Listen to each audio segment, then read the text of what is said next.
My name is Allie Bear, and I'm the floor program manager at Adventure Science Center.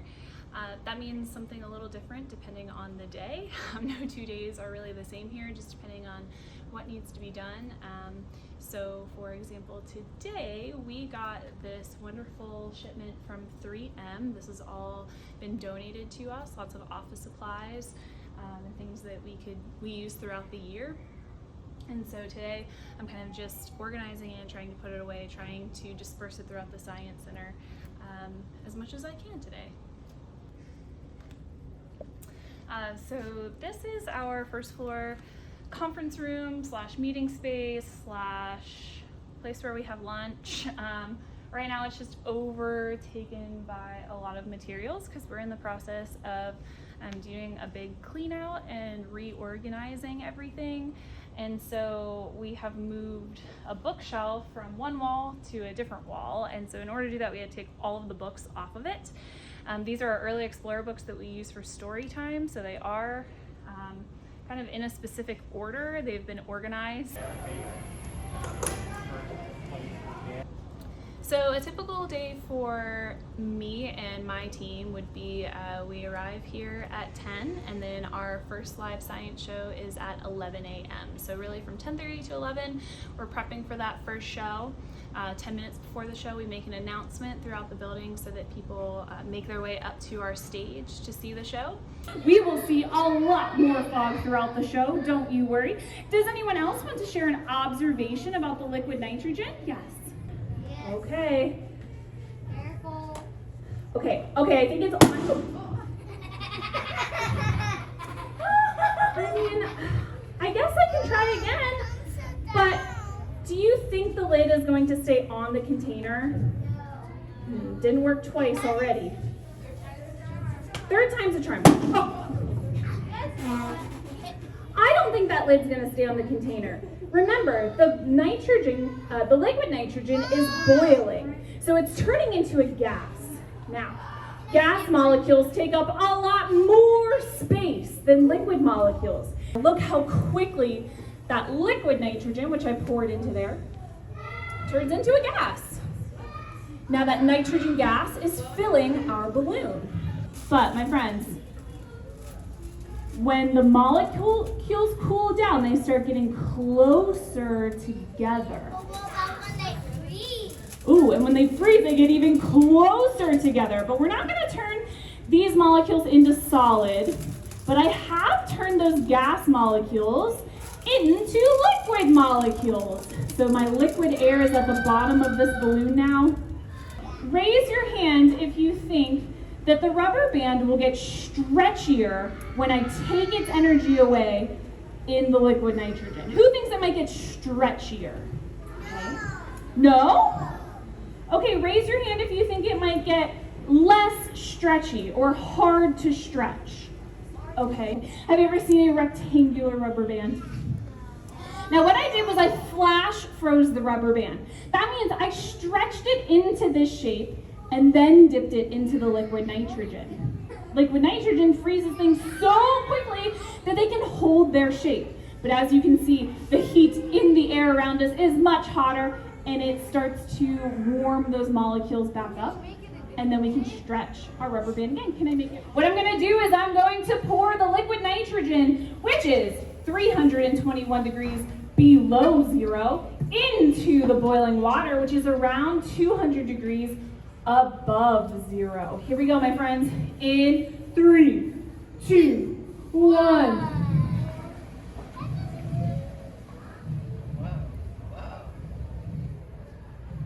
Remember to stay behind those green cones.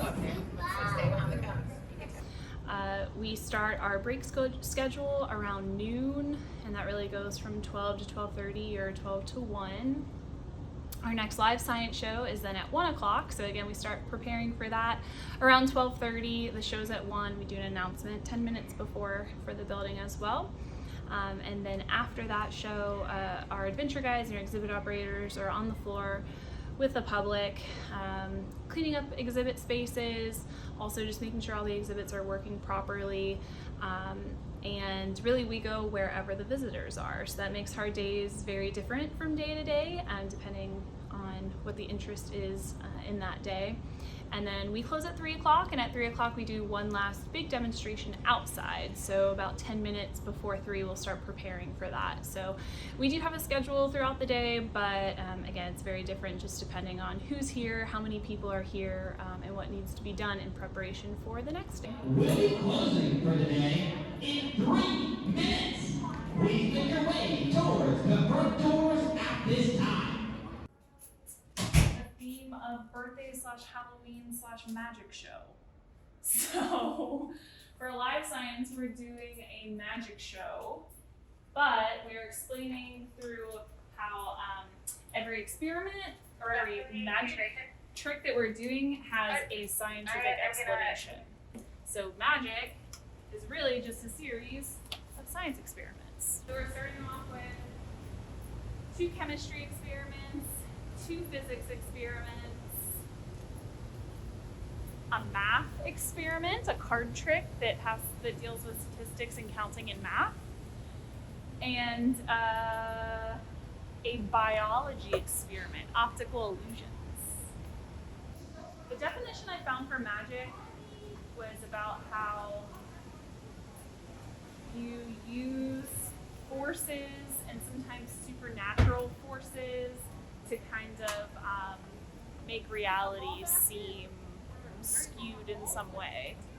And so we're going to create a genie in a bottle using an exothermic reaction that releases a bunch of steam, so it'll look like a genie is emerging from a bottle. But really it's just steam. It's an exothermic reaction. So now that we're closed, it's a good time to actually demo test a lot of our experiments since there are no visitors in the building. It gives us a lot of freedom to actually kind of put to the test the things that we're going to do for the public. So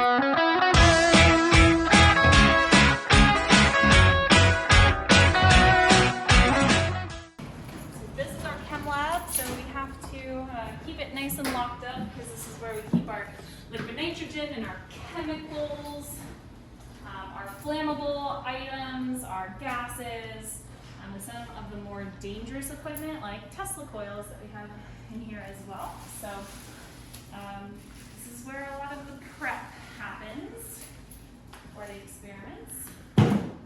Okay, so this is 30% hydrogen peroxide, which is extremely concentrated. It would burn your skin. Hence the gloves I've been wearing the whole time. 30% hydrogen peroxide in the bottle.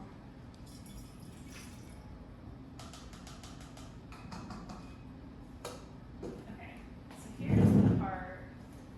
This is the catalyst. We don't want to put the catalyst until we're ready for the reaction to happen. So we need to measure out 2 grams of the catalyst.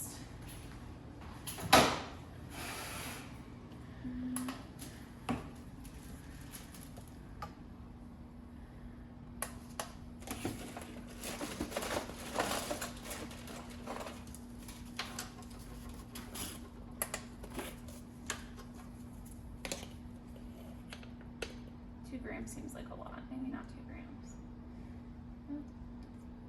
Pretty heavy. Okay, 2 grams catalyst. And then we're gonna fold this up in the tissue paper.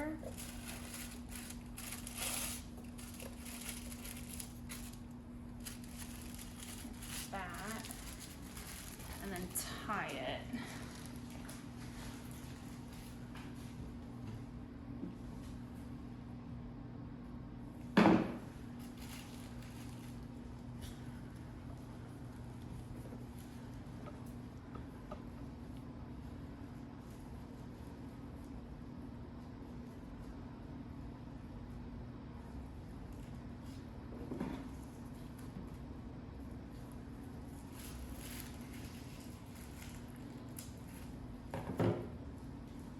So the idea is that we prepare it like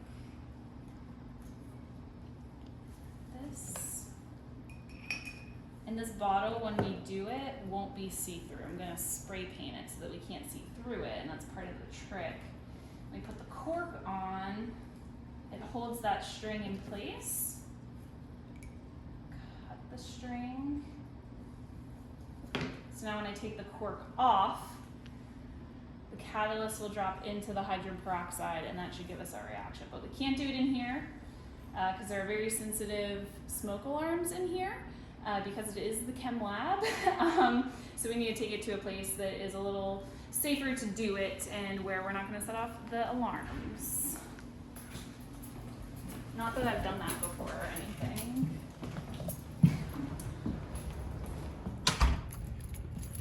3, 2, 1, release the cork.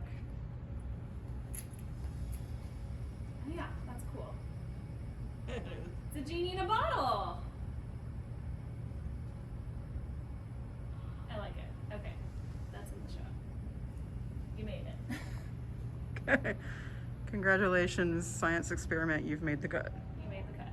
That's cool. Because we're gonna spray paint this probably like a gold metallic and like pretend like it's a magic bottle and release the genie. But really it's just water vapor. So it's an exothermic reaction. So it's a little warm, but not too warm that I can't carry it. This is actually the same reaction as elephant's toothpaste, we just didn't add the soap. So it's the hydrogen peroxide, a different catalyst, but you could use that catalyst for elephant's toothpaste too. But because the container is so much narrower, that's why all of the steam just like leads out all at once. Okay, here's a trick, but then we show them how we did it because we're not magicians, we're scientists, so we want to actually walk them through it. So I have another identical bottle that I'm not going to paint, and I'm going to walk them through and show them that when you take the cork off, that catalyst falls in so that they can see exactly how we did it and that there is a scientific explanation for it, and we didn't actually conjure a genie out of a bottle. Cool.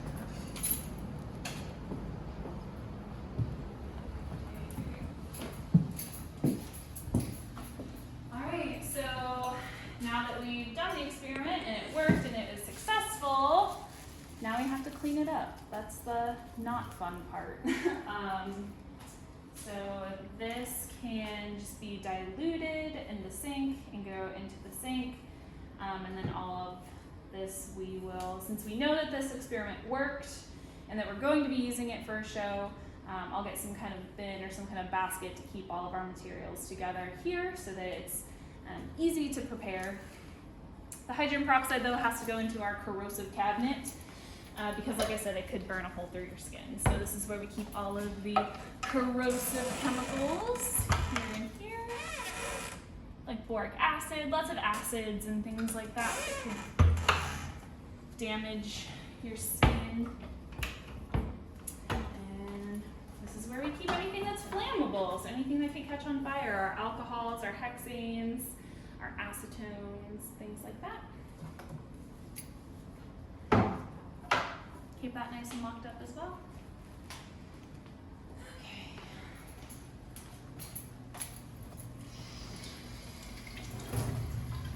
And dilute with lots of water.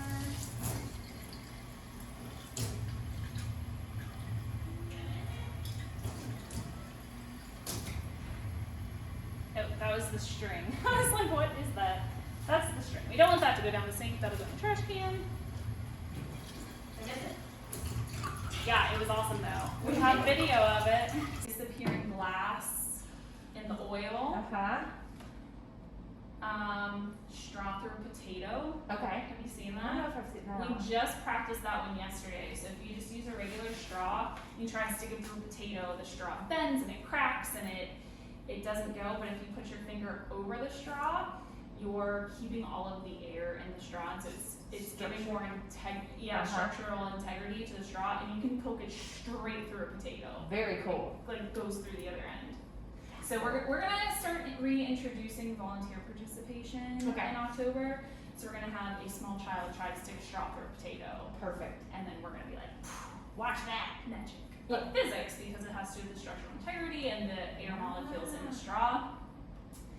Then we're gonna move on to math. Mike found this really cool card trick that it works every time, but it's because of the mathematics. So we don't set it up in any special way. You have these piles of cards, and whatever number of cards, there's a whole list of things you have to do. Whatever number of cards you end up with is the bottom card. So if you have 3 cards in your hand, the bottom card will be a 3.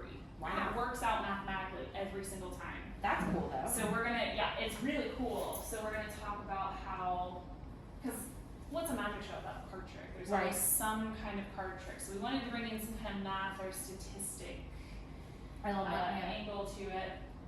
And so we'll have a volunteer be our assistant to pick the cards for us so that it's like, we're not doing this, this is our volunteer. Like a true sleight of hand kind of thing. Yeah.